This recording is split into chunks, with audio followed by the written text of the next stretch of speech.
Hi, I'm John Vic Angelo Escamco. Ang chapter ko po ay chapter 9. I-discuss ko po ang Python exception and strings. Ang Python exceptions is ang mga pagbubukod ay mga pangyayaring nangyayari sa pagpapatupad ng isang program na nakakasira sa normal ng daloy ng programa. At gumagamit si Python ng mekanismo na tinatawag na exception handling para harapin ang mga sitwasyong ito. Yung common exception po ay nagkakaroon ng syntax error.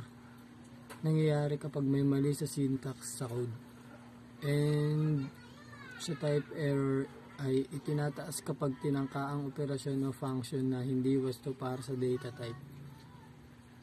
Tapos ang value error naman ay itinaas kapag ang isang built-in na operation or function ay tumatanggap ng argumentong tama ang uri ngunit isang hindi wastong halaga. Ganun po siya.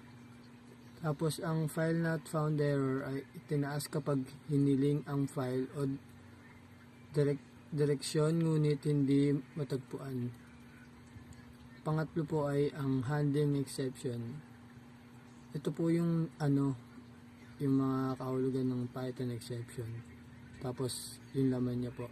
Ang pangatlo po ay handling exceptions. Gumagamit po siya ng gamitin ng ito po ay block para mahuli at mahawakan ng mga exception.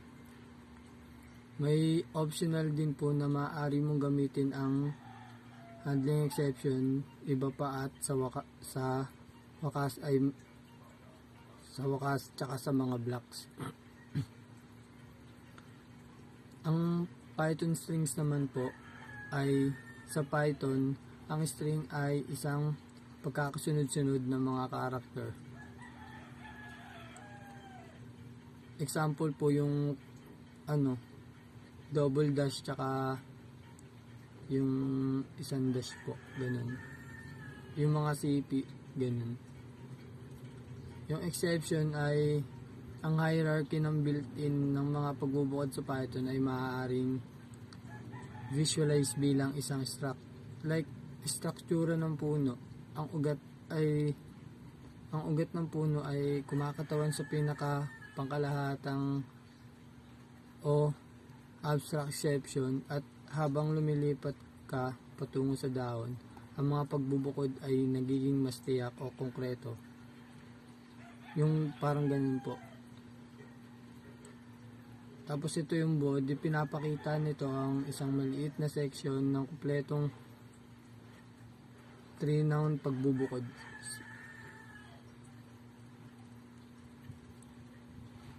Ang pagsusuri sa puno mula sa ang dahon nito ng nagpapakita sa zero division error. Ang zero division error ay isang special na kaso na higit pang isang pangkalahatang klase ng pagbubukod ng mga pinangalanang arithmetic error. Ang arithmetic error ay isang special na kaso ng isang mas pangkalahatang klase ng pagbubukod na pinangalanan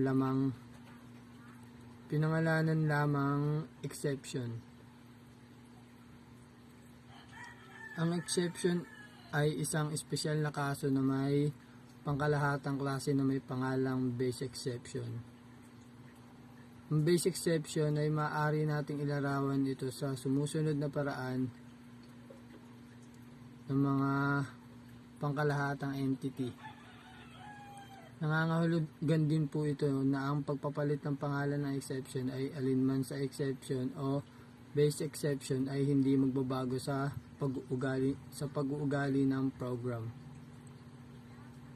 Like, bawat pagbubukod, tinaas ay bumababa sa unang matching branch, and sa pagtutugma ng branch ay hindi kailangan tukuyin ng parehong pagbubukod o eksaktong ito ay sapat na.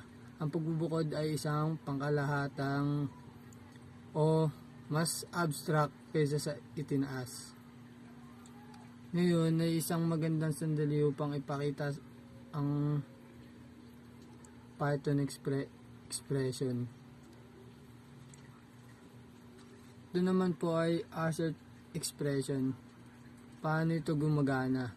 Sinusuri nito ang pagpapahayag kung ang ekspresyon ay nagsusuri sa totoo o isang di zero na halaga ng numero o isang hindi walang laman na string o anumang iba pang halaga na naiiba sa wala.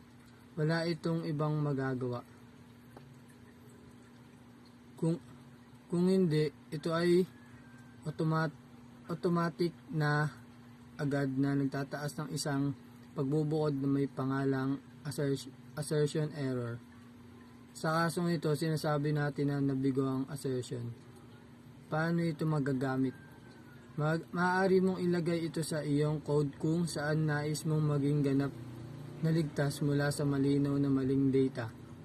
At kung saan hindi kaganap na sigurado na ang data ay naging masusing sinuri bago. Halimbawa, sa loob ng isang function na ginagamit ng ibang tao, ganun. Yung sa pagtaas ng isang assertion error, exception secure ang iyong code mula sa paggawa ng mga hindi wasong resulta.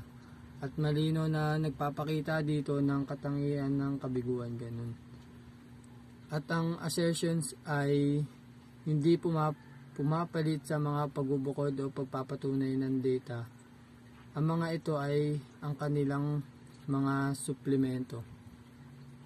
Sa lesson 2 po, yung useful exception, built-in exceptions, ito po yung ipapakita na ang isang maikling listahan ng mga pinakakapakinabang na mga pagbubukod habang ito ay maaaring tunog o kakatawang tawaging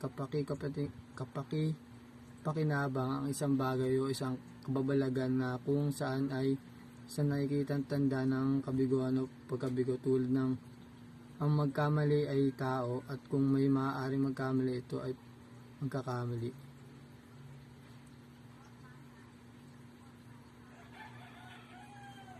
Yun lang po. Thank you.